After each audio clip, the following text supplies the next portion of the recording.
Salam Indonesia, jumpa kembali bersama saya Moh Gunawan Abdillah di AGTV.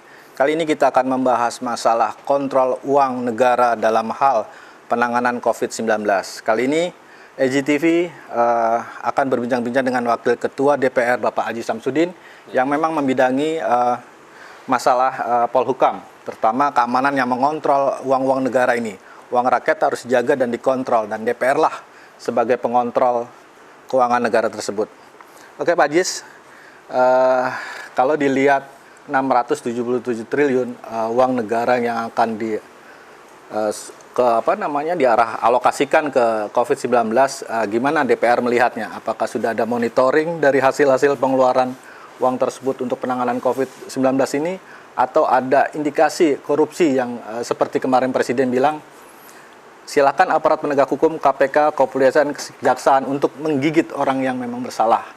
Ya, pertama apresiasi kepada Bapak Presiden dalam hal ini telah melakukan pertemuan ya dengan seluruh aparatur penegak hukum, baik itu kepolisian, kejaksaan, dan KPK, dan diikut sertakan juga seluruh kepala daerah, baik di tingkat gubernur, bupati, dan wali kota. Dan yang mana dalam rangka pemulihan pertumbuhan ekonomi ini secara cepat, pemerintah kan telah melakukan langkah-langkah. Langkah-langkah itu salah satunya misalnya memulihkan ekonomi dari sisi likuiditas. Nah, dari sektor likuiditas ini bagaimana perbankan ini bisa bangkit, sektor keuangan bisa jalan. Kemudian juga dalam sisi kesehatan, bagaimana pengadaan APD, baju asmat, dan lain sebagainya. Ini pengadaannya bisa terkontrol sesuai mekanisme dalam proses, baik dalam hal pengadaan, kemudian distribusi, dan lain sebagainya. Begitu juga dalam sisi bansos yang diberikan oleh Bapak Presiden melalui pembantu-pembantu Presiden, dalam hal ini Bapak Menteri dan Ibu Menterinya. Nah, dalam hal penegakan hukumnya, tentu Bapak Presiden meminta proses pengadaan, proses pemulihan ekonomi ini tentu harus diikuti mekanisme dan aturan yang berlaku. Nah, atas dasar itulah Bapak Presiden mengundang dan seluruh kepala daerah, kemudian ada bupati, wali kota, gubernur tadi saya sampaikan, berikut aparat penegak hukum sampai dengan di tingkat kabupaten kota untuk ikut mengawasi. Kalau dalam hal ini tentu himbauan Bapak Presiden itu menjadi suatu pijakan bagi seluruh sektor, baik dari sisi swasta, dari sisi pemerintah, dari sisi BUMD dan BUMN, untuk melakukan ini secara mekanisme dan aturan yang berlaku begitu. Dan kontrol ini tentu kita di pimpinan DPR juga telah membentuk dan menyepakati tim pemantau, tim pemantau pemulihan ekonomi, kemudian tim pemantau penegakan hukum. Nah, itu yang kita lakukan untuk memantau bagaimana pelaksanaan ini bisa harus sesuai, tidak ada lagi hal-hal yang dilakukan di luar aturan-aturan normatif begitu.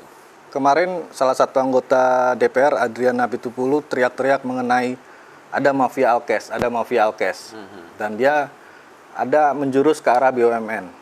Fakta di lapangan bahwa ada 3 BUMN yang memang mengimpor alat-alat APD alkes ke Indonesia. Harganya dari mulai tinggi akhirnya sampai sekarang udah rendah.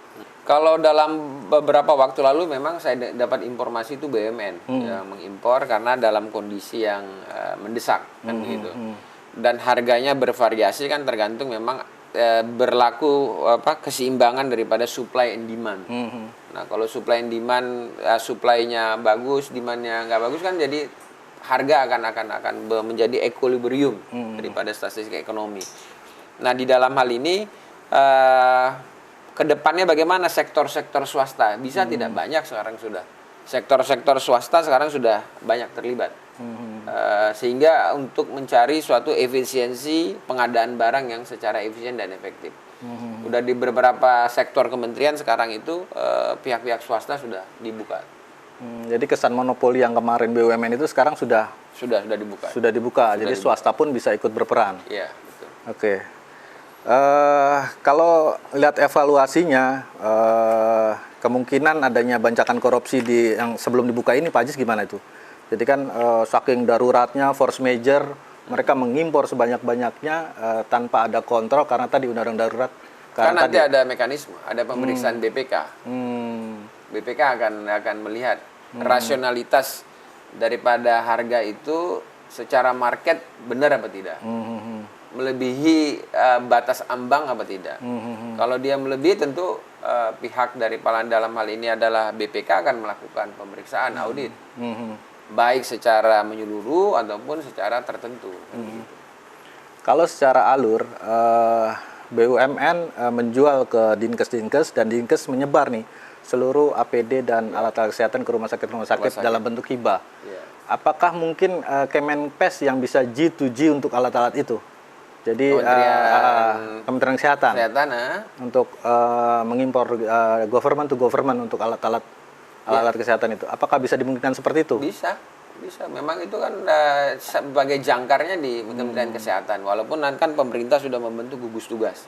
Gugus tugas untuk mengkoordinasikan untuk aparatur seperti ada rumah sakit TNI, ada rumah sakit Polri, ya kan? Itu kan tentu harus berkoordinasi melalui siapa? Nah, ini gugus tugas. Gitu. Nah, apakah Menteri Kesehatan mempunyai peranan? Ya, tentu, karena kan ini merupakan bagian daripada tugas dan kewenangan yang melekat kepada Kementerian Kesehatan. Kemarin Bapak Gubernur Ridwan Kamil ngasih tanda bendera putih lah, menyerah lah dalam hal bansos dia. Jadi hanya cukup 1 bulan besok dia bisa membagikan bansos ke seluruh warganya karena ada 50 juta warganya. Nah itu gimana Pak Jis untuk melihat adanya halangan-halangan di beberapa pemerintah provinsi yang hanya sanggup 1 bulan untuk memberikan bansos ke warganya? Pemerintah kan sudah mengeluarkan peraturan.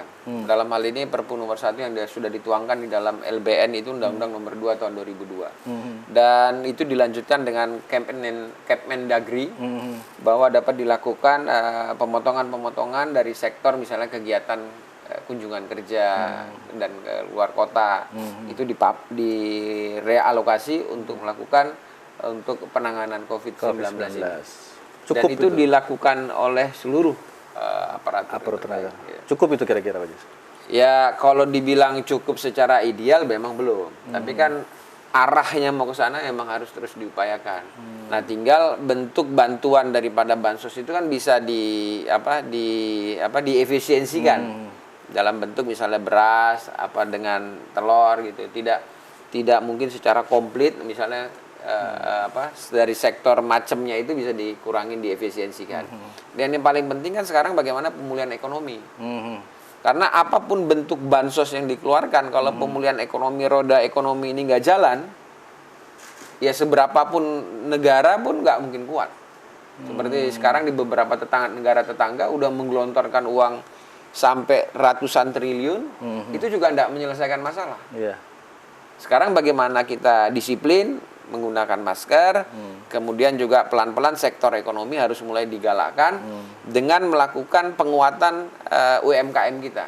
Karena lebih baik kita melakukan penguatan sektor ekonomi real di UMKM sehingga potensi roda ekonomi di tingkat masyarakat, tingkat pedesaan itu bisa menopang ekonomi pertumbuhan ekonomi ke depan. Oke, terima kasih Pak Jis atas bincang-bincang ini. Semoga bisa didengar pemerintah maupun warga negara Indonesia agar bisa selalu tetap disiplin, jaga kebersihan, cuci tangan, pakai masker. Sesuai SOP kesehatan yang ketat agar kita bisa melampaui COVID-19 ini. Oke, demikian bincang-bincang EGTV dengan Bapak Haji Samsudin. Semoga bermanfaat. Saya Muhammad Guna Abdillah undur diri. Salam Indonesia. Salam Indonesia.